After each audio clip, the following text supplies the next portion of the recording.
Ever wonder how your grandpa's beloved Chevy ended up storming the beaches of Normandy? You're about to discover the secret double lives of 13 iconic American cars during World War II. From luxury cruisers to battle-ready machines, these vehicles didn't just drive down Main Street, they helped win the war. Get ready to see your favorite classics in a whole new light. Number 1. Ford Deluxe. Picture this. It's 1941, and the Ford Deluxe is cruising down Main Street, USA. Families love it. It's the quintessential pre-war American car. But then, Pearl Harbor happens. Suddenly, this everyday car finds itself in a world turned upside down. The Ford Deluxe didn't just sit in driveways collecting dust during the war. It became a crucial player in the war effort, both at home and abroad. Ford completely overhauled its production lines, transforming the Deluxe into military vehicles and parts. Can you believe the same factory that made your grandpa's Sunday driver was now churning out Jeeps and aircraft engines? By the time the war ended, the Ford Deluxe had become more than just a car. It was a symbol of how quickly America could adapt when the chips were down. But hold on to your hats, because Ford wasn't the only car company that answered Uncle Sam's call to arms. Number 2. Chevrolet Master Deluxe. Remember the Chevrolet Master Deluxe? Before the war, it was the smooth-riding, stylish car that families loved for Sunday drives and trips to the drive-in. But when Pearl Harbor shook America, Chevrolet faced a tough choice. Keep making these peacetime cruisers or join the war effort? Well, Chevrolet didn't hesitate. They rolled up their sleeves and completely transformed their production lines. Instead of family cars, they started churning out military vehicles and even aircraft engines. Can you imagine the same factory that made your grandpa's favorite ride now building machines for the battlefield? The Master Deluxe wasn't left behind, though. Its tough frame and reliable engine made it perfect for military use. Soon, these cars were zipping around as staff cars and utility vehicles for the armed forces. One Chevrolet executive summed it up perfectly. "We had to make a choice. Either continue with civilian production or contribute to the war effort. We chose the latter, and it was a decision that defined our company during those years." Number 3. Plymouth Deluxe.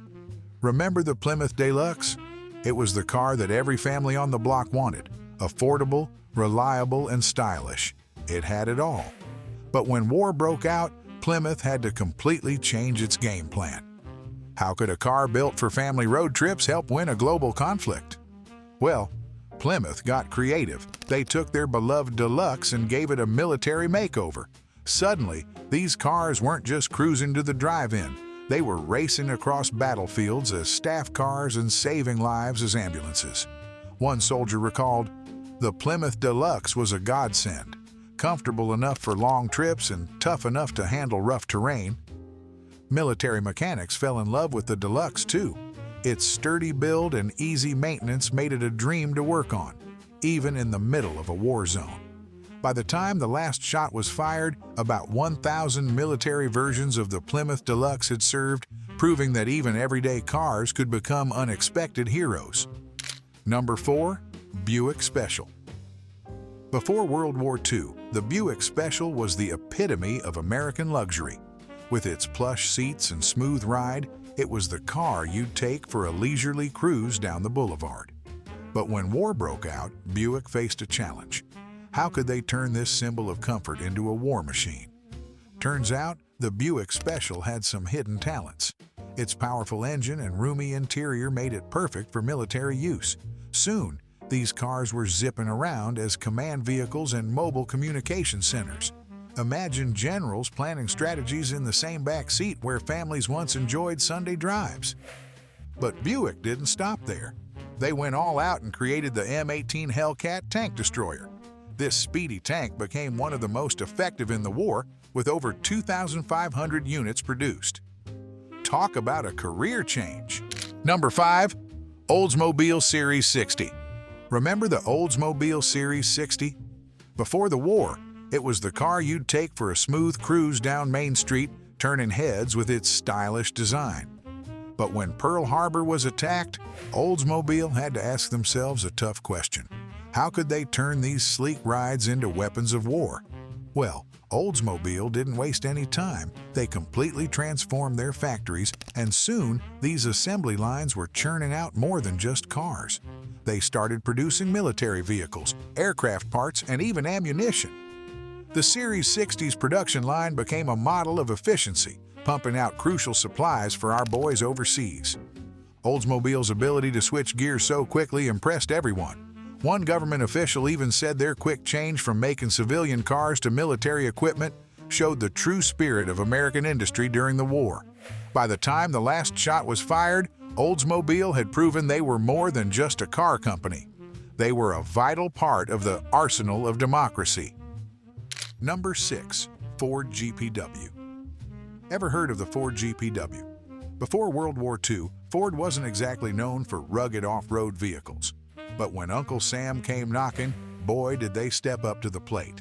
The military needed a tough, go-anywhere ride, and Ford delivered with the GPW, better known as the Jeep.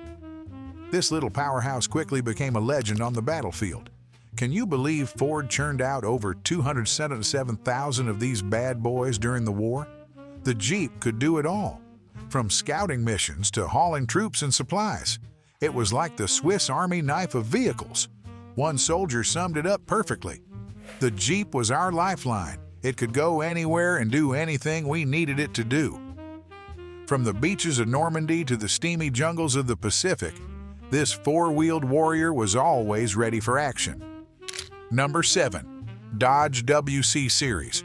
Remember those reliable Dodge cars cruising down Main Street before the war? Well, when Uncle Sam came knocking, Dodge didn't just answer the call, they kicked it into high gear.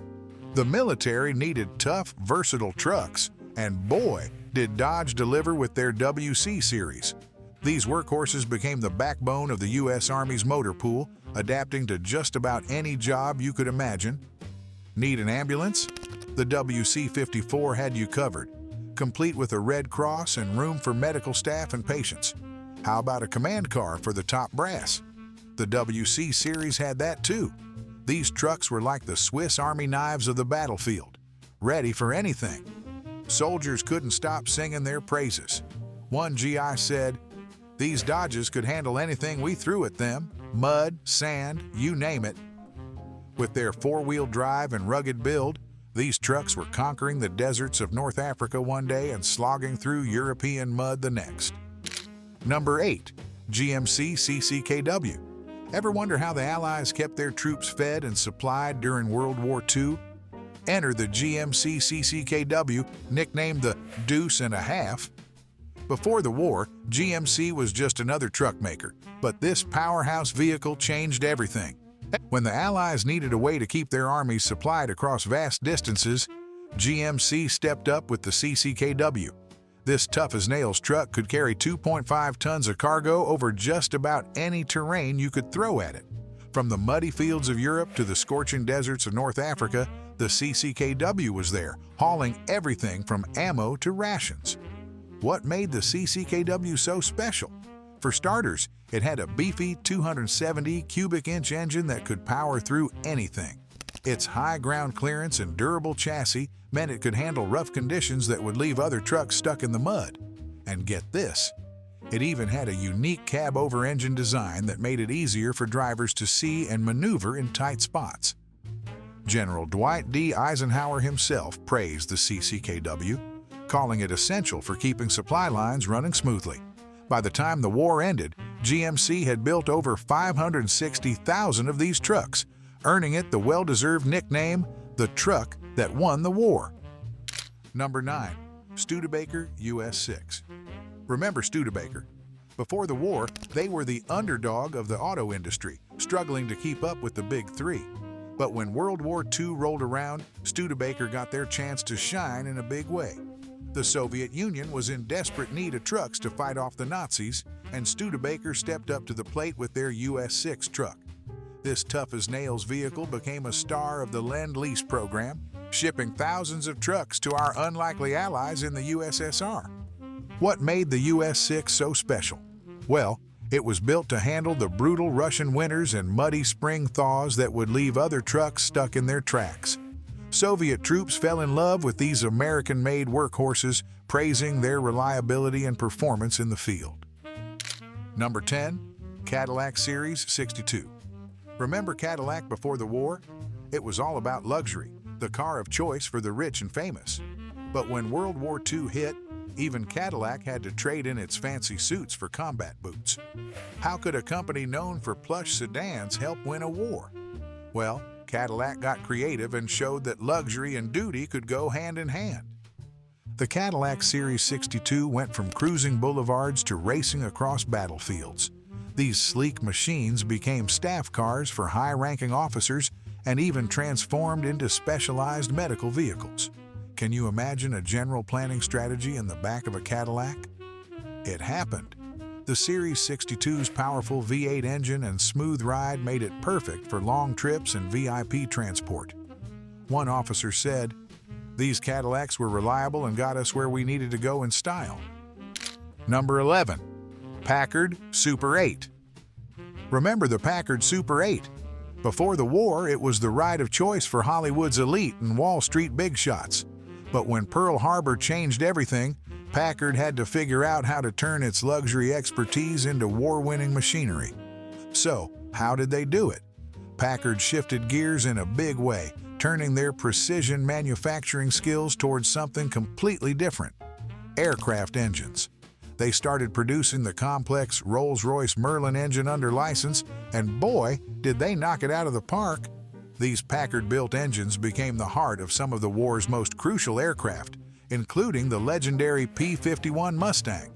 Pilots couldn't get enough of them, with one saying, "The Packard Merlin was the best engine I ever flew behind. It never let me down in combat." Talk about a ringing endorsement. Number 12. Lincoln Zephyr. Remember the Lincoln Zephyr? Before the war, it was the sleek, streamlined beauty that turned heads on every street corner. But when World War II hit, Lincoln had to figure out how to turn this stylish ride into a war machine. How could a car built for cruising down Route 66 help win a global conflict? Well, Lincoln got creative. They took the Zephyr and gave it a military makeover. Soon, these elegant cars were zipping around as staff cars for high-ranking officers and even serving as specialized communication vehicles.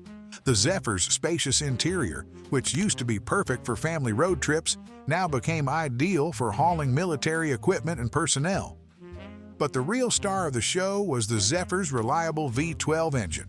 It provided the power and performance needed for quick transportation across various terrains. One soldier remembered, "The Zephyr was a smooth ride, and it made us feel important as we zipped around the base." Number 13. Ford Model 1GA and 2GA. Ever heard of the Ford 1GA and 2GA trucks? Before World War II, Ford of Canada was just another branch of the automotive giant. But when the war broke out, they got a chance to shine in a big way. These rugged trucks became the unsung heroes of the Commonwealth forces, tackling every terrain from muddy European fields to scorching African deserts. Ford of Canada didn't just slap some khaki paint on their civilian trucks, they completely redesigned them to meet military needs. The 1GA and 2GA trucks were part of the Canadian military pattern vehicles, built tough to handle whatever the war threw at them. They beefed up the chassis, improved the suspension, and made sure these trucks could carry heavy loads across rough terrain.